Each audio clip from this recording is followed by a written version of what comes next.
An engine echoes through the darkness. A roar vibrates through Yui's body as she accelerates through a thick churning fog across a wasteland of crumbling pagodas and buildings. She passes a wrecked motorcycle on the side of the road. Not far from the bike, a rider tries to stand but collapses on a shattered leg. She can't stop. She won't stop. She needs to win. She needs to reach the... She's not sure anymore. She looks left and right as she zips past the ruins of her hometown. She passes the same rider again, trying to escape the blazing wreck. Doesn't make any sense. Nothing makes sense. A demon yells in the fog. Seems like he's right behind her, lurking in the fog, waiting to jump out at her. She maneuvers through piles of flesh and gore of fallen riders, burning and sending puffs of swirling smoke up into the darkness. She yells helplessly, and the dead, smoldering riders begin to evaporate into a column of light breaking through the darkness. A rider suddenly stands in front of her. She skids, loses control, and tumbles over the road. Her insides feel like mush. Things are broken everywhere. Cracked bones rip through her skin, spitting out black, warm fluid. She tries to rise, but a bone jutting out of her black jeans won't let her stand. Like the fallen rider she ignored, she's broken, helpless, and soaked in gasoline. Misato studies Yui closely. To dream of fog and darkness means you see yourself as an imposter, perhaps even a failure. Yui nods and absorbs her friend's interpretation. Misato sips her beer. To see light means you'll overcome whatever is holding you back. To dream of a crash or a dead end could mean the death of something you want, something you wish for.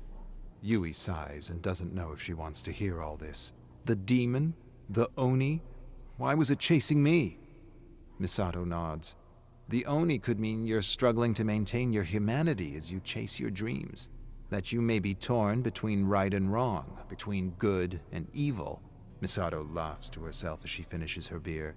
Maybe winning isn't everything. Maybe you're greedy. Maybe you're trying to swallow an ocean when a glass of water would suffice. Yui scoffs. Greedy? I'm broke and you're paying for the beers. Misato shakes a drunken finger at her. Greed isn't just about money, Yui. It's about wanting more of anything. More races, more trophies, more fame. Maybe your need to prove yourself is killing something in you that doesn't want to die. Yui sighs and downs her beer. Enough stupid talk and more drinking. Behind her dismissive smile, Yui believes her nightmare has nothing to do with ego or greed, but the anxiety of not having the money to pursue her dream. Maybe winning isn't everything. Might not be everything, but it is rent money and groceries and beer for the next few weeks if she wins the Secret Four. But before she can win, she must be given a chance to race. Shinji, the favorite, has found a way to keep Yui out of the race, convincing the organizers that a female racer would undermine the Secret Four. It's chauvinistic, barbaric, dated, but it's also her reality. They're not used to someone of her caliber. Shinji has no caliber. He cheats and humiliates and ridicules to get a psychological edge. She knows his game, and he knows he's going to have to race her one of these days.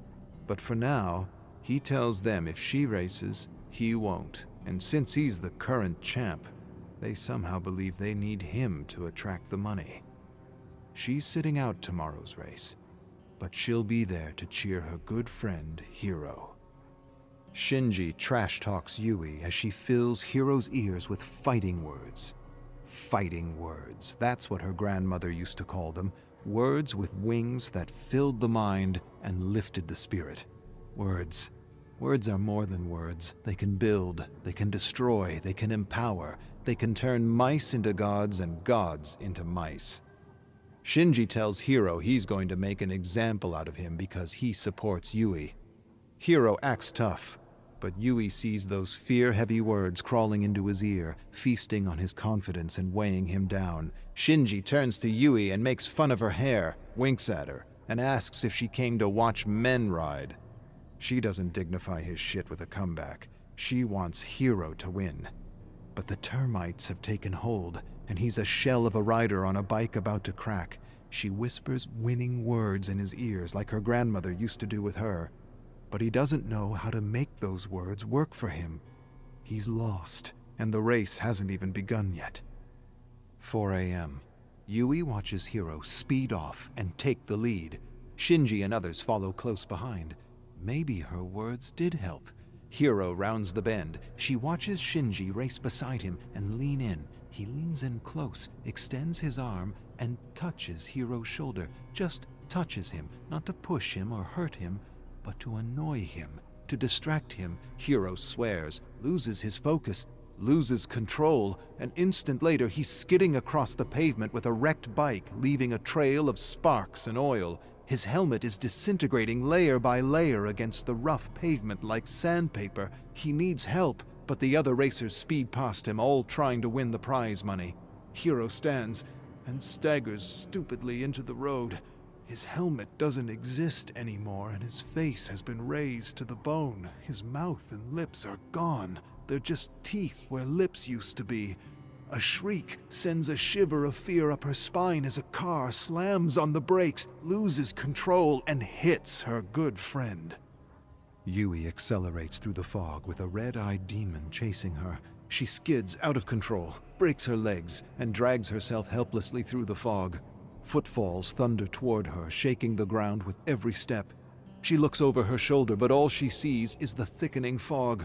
A boot crushes her hand. She looks up to face herself. Yui awakens in a hospital by Hiro covered in bandages with tubes sticking out of him. Authorities don't know it was an illegal race. If they did, they'd all end up in jail. She's not sure if Hiro can understand her, but she tries her best to comfort him. Doctor says, "You're lucky to be alive." She wants to tell him he'll never walk again, but she can't bring herself to do it. She doesn't say anything. She can't say anything. One lapse in judgment, and he lost everything. Could happen to anyone. Yui closes her eyes, and for a moment imagines a world where she hunts that bastard down and kills him like a dog. Misato delivers some good news while they walk towards their favorite noodle dive. The organizers want her to race the Secret Four. An unknown benefactor wants to see what she can do. Rumors echo of a billionaire wanting to help lifers realize their dreams. None of it makes sense. Yui feels many things right now, but an overpowering need to put Shinji in his place distracts her. But she knows she must put the mental lens of her focus on winning. Not payback, not vengeance, not even gossip or trash talk. Everything on winning. Not just to impress an eccentric billionaire, but to pay the rent and grocery bills. Yui walks up a mountain path she recognizes and sees a woman standing at the edge of a precipice. She reaches out to the woman, knows something's wrong. The woman turns to her slightly, and Yui realizes she's staring at an older version of herself. Gray hair, bloodshot eyes, tears streaming down her face. Older Yui stares at younger Yui with longing. Then older Yui shakes her head, turns, and jumps. Younger Yui rushes to the edge and stares down at countless bodies busted and broken over jagged rocks. All of them her. She has sudden flashes of a life she doesn't recognize. A life where she never left Hida or pursued her dream. A life where she became a teacher like her father. None of it makes sense. She covers her face with her young hands and screams, and suddenly wakes up in her bed, lying in a pool of sticky cold sweat. Misato smiles at Yui. Maybe it was a dream. Maybe it was a glimpse into another world, a world where you take a completely different path. In one, you become a vengeful red-eyed brute, and in another, a coward that doesn't follow her dreams. Yui shakes her head. I don't believe in any of that multi-world magical bullshit. Misato scrunches her face when she hears magic. Not magic, quantum. Quantum bullshit. Misato munches on peanuts and sips her beer. If it's a dream, it probably has something to do with something you are moving away from. something you left behind. What do the cliffs signify? Yui remembers a moment with her grandmother. She remembers she was at a recreational center with her friends and cousins. She lost a relay race because her best friend stopped to see if their competitor was okay when he tripped and fell. Her teammate helped the boy up while another team took the lead and won the race. She was furious and they hadn't spoken for weeks. Yui remembered going to the precipice where they liked to talk, hoping she would be there, but she wasn't. Her grandmother went up to see her and listened to her side of the story and sided with her friend.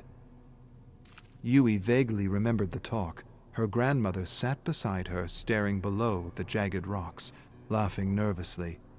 "You love danger, and more than danger, you love winning. Always have, always will.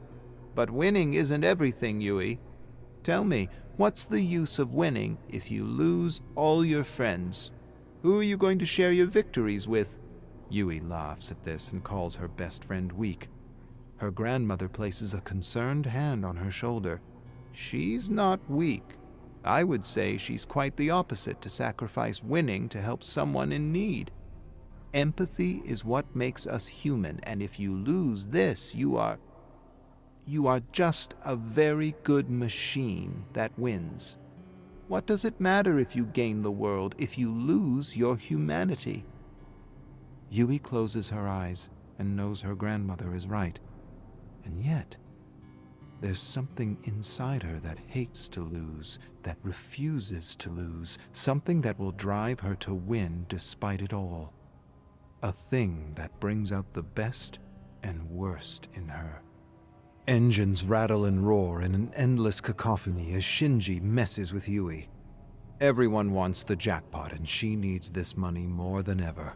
She's been working as an assistant English teacher at a high school, but it's barely enough to get by, let alone fix her bike. Her bike feels sick. She used to love the sound of her bike, but recently she's noticed a change. A few notes are off, and the sound just doesn't travel through her body the way it used to. All these engines singing their unique song, and her bike singing something strange and off. She needs the prize money, and the sponsorship of a billionaire wouldn't be so bad either. Last thing she'll do is let this fool disrupt her focus. She smiles at him after he levels an insult at her and threatens to run her off the road. Yui meets his gaze. "You'll try, but you'll crash and burn just as soon as you do." She says it with the weight and certainty of a curse. Shinji tells her she should stay out of this one and let the men race. She knows what he's trying to do. He's trying to disrupt her, get in her head, change the vision of victory in her mind. He tells her the race is his. She flashes a smile. "Not while I'm alive."